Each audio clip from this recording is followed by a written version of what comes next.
নমস্কার। আজ যে গল্পটা শোনাবো সেটা কিন্তু কোনো বানানো গল্প নয়। এটা আমার নিজের চোখে দেখা, মানে কানে শোনা এক অদ্ভুত আর গা ছমছমে অভিজ্ঞতা। ঘটনাটা ঘটেছিল আজ থেকে বছর কয়েক আগে। চলুন তাহলে শুরু করা যাক সেই রাতের কাহিনী। সময়টা ছিল ধরুন পুজোর ছুটির ঠিক পরপর বরিশালের দিকে একটা কাজে যেতে হয়েছিল আমাকে। তো একটা গঞ্জ থেকে দুপুর 2টো নাগাদ একটা নৌকোয় চেপে বসলাম। নৌকোয় আমার সাথে আরও একজন ভদ্রলোক ছিলেন, বরিশালেরই লোক। ওর সাথে গল্প করতে করতে বেশ ভালোই সময় কাটছিল। কিন্তু সন্ধে নামতে চারপাশের পরিবেশটা কেমন যেন থমথমে হয়ে গেল। আকাশটা মেঘে ঢাকা, তার ফাঁক দিয়ে চতুর্দশীর চাঁদের একটা আবছা আলো এসে পড়ছে, ঠিক ভুতুরে আলোর মতো।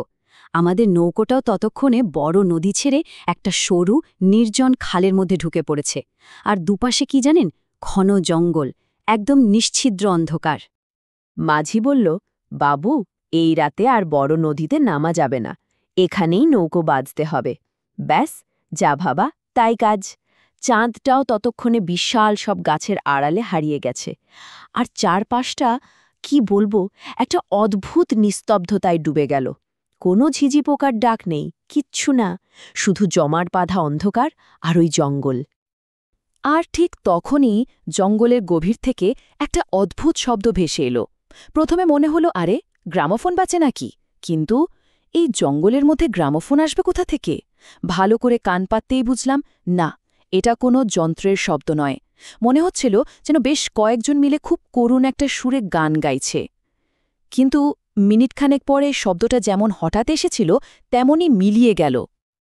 আমি তখন সবে ছইয়ের বাইরে দাঁড়িয়ে একটা সিগারেট ধরিয়েছি, আর ঠিক সেই মুহূর্তে জঙ্গলের ভেতর থেকে ভেসে এলো একটা তীব্র, তীক্ষ্ণ আর্তনাদ। কি বলবো সেই চিৎকারের জোর! মনে হচ্ছিল যেন আকাশটা ফেটে যাবে। শব্দটা শুনে মাঝি আর আমার সেই সঙ্গী দুজনেই ধড়ম্মর করে ঘুম থেকে লাফিয়ে উঠল। আমাদের তিনজনের মুখেই তখন রাজ্যের ভয় আর অবাক হওয়া। মাঝি তো ভয়ে কাঁপছে রীতিমতো। কাঁপা গলায় বলল, বাবু, শুনলেন? আমার সঙ্গী ভদ্রলোক, উনি তখন বললেন যে এই ব্যাপারটা নাকি এখানকার লোকেরা জানে। এটা কোনো সাধারণ চিৎকার নয়, এর পেছনে একটা সাংঘাতিক ইতিহাস লুকিয়ে আছে। তাহলে চলুন এই রহস্যের জট খুলতে আমাদের পিছিয়ে যেতে হবে অনেকগুলো বছর, প্রায় ৩০০ বছর আগের কথা। সেই সময়ে এই পুরো অঞ্চলের জমিদার ছিলেন কীর্তি রায়। নামে কীর্তি হলেও লোকটা ছিল সাংঘাতিক অত্যাচারী আর নিষ্ঠুর।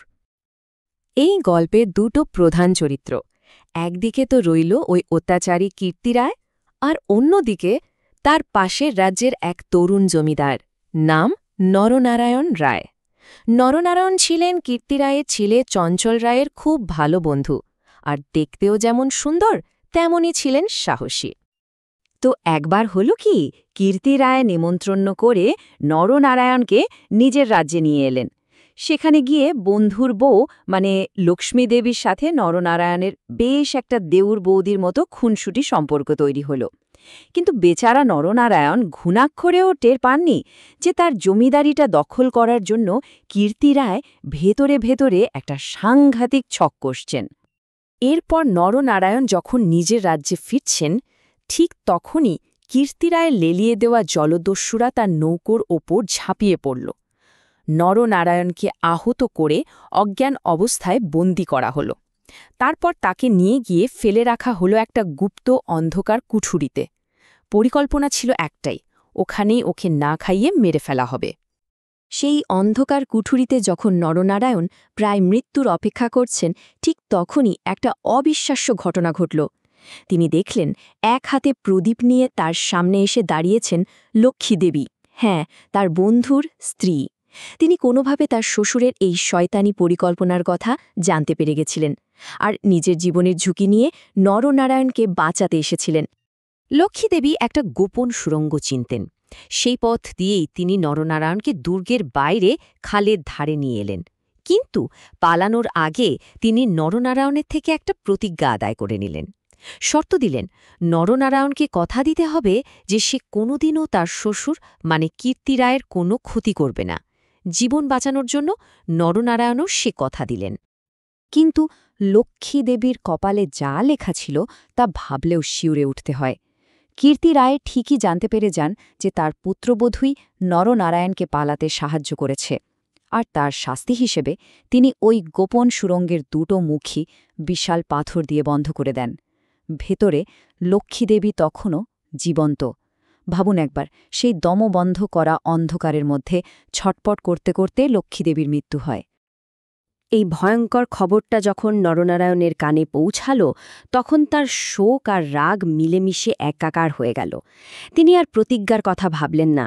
প্রতিশোধের আগুনে জ্বলতে থাকা নরনারায়ণ এক বিশাল নৌবহর নিয়ে কীর্তি রায়ের দুর্গ আক্রমণ করলেন, প্রায় 40টা যুদ্ধজাহাজ, শুধু প্রতিশোধ নেওয়ার জন্য। তুমুল যুদ্ধ হল, কীর্তি রায়ের বাহিনী হেরে গেল, দুর্গ নরনারায়ণের দখলে চলে এলো। কিন্তু একটা অদ্ভুত ব্যাপার ঘটল। দুর্গের ভেতরে ঢুকে দেখা গেল সব ফাঁকা। কীর্তি রায় বা তার পরিবারের একটা লোকও নেই, এমনকি কোনো টাকা পয়সা সোনাদানা কিচ্ছু নেই, সব যেন উবে গেছে। নরনারায়ণের সৈন্যরা তো পুরো দুর্গ তছনছ করে খুঁজল, কিন্তু না, কোনো চিহ্নই পাওয়া গেল না। এটা একটা বিশাল রহস্য হয়ে দাঁড়ালো।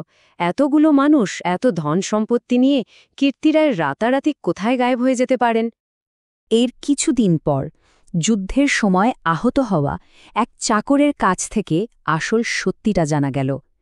মৃত্যুর আগে সে বলে গেল যে কীর্তি রায় তার পরিবার আর সব ধনরত্ন নিয়ে মাটির নিচে একটা গোপন ঘরে লুকিয়েছিলেন, আর সেই ঘরের দরজা বাইরে থেকে খোলার উপায় একমাত্র ওই চাকরটাই জানত।